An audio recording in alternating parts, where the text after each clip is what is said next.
Hi, இன்னைக்கு என்ன பார்க்க போறோம்னா, நம்ம குழந்தைங்க 2 பேருமே ஸ்கூல் கிளம்பிட்டாங்க. நம்ம லட்சுமாக்கு வந்து யூனிஃபார்ம் கொடுத்தாச்சு. அதுதான் நம்ம லட்சுவோட யூனிஃபார்ம். நம்ம சுஜனுக்கும் யூனிஃபார்ம் கொடுத்துட்டாங்க. பட் வந்து இன்னைக்கு அவங்களுக்கு விவசாயி மாதிரி ட்ரெஸ் பண்ணிட்டு போகணும்னு சொன்னதுனால அவரை வந்து விவசாயியாக மாற்றி வச்சுருக்கோம்.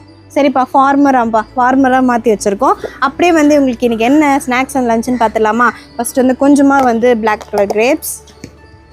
அடுத்து வந்து பார்த்திங்கன்னா அவங்களுக்கு வந்து குழந்தைங்கனாலே லேஸ் ஐட்டம்லாம் ரொம்ப கொஞ்சம் பிடிக்கும். அதனால் வந்து லேஸுமே நான் ரெடி பண்ணது தான். அதனால் வந்து ஹெல்தி. நெக்ஸ்ட் வந்து பார்த்திங்கன்னா லஞ்ச் என்னன்னு பார்த்தீங்கன்னா அதுவுமே ரொம்ப பிடிச்சது, noodles with sauce tomato sauce தான் அது. ஓகேவா நல்லா சாப்பிட்றீங்களா? இன்றைக்கி வந்து நல்லா ஜாலியாக சாப்பிடுவாங்கன்னு நினைக்கிறேன். நம்ம சுஜனோட ஃபார்மல் ட்ரெஸ் எப்படி இருக்குது, அந்த லுக்கில் அவர் எப்படி இருக்காருன்னு கீழே கமெண்ட் பண்ணிவிடுங்க. நம்ம லட்சுவோட ட்ரெஸ்ஸும் எப்படி இருக்குது யூனிஃபார்ம்ன்றதையும் கீழே கமெண்ட் பண்ணுறேங்க. அப்படி இவங்க எல்லாரையும் பிடிச்சா லைக் பண்ணிவிட்டு சப்ஸ்கிரைபும் பண்ணுங்கள். ஓகேவா? பாய்.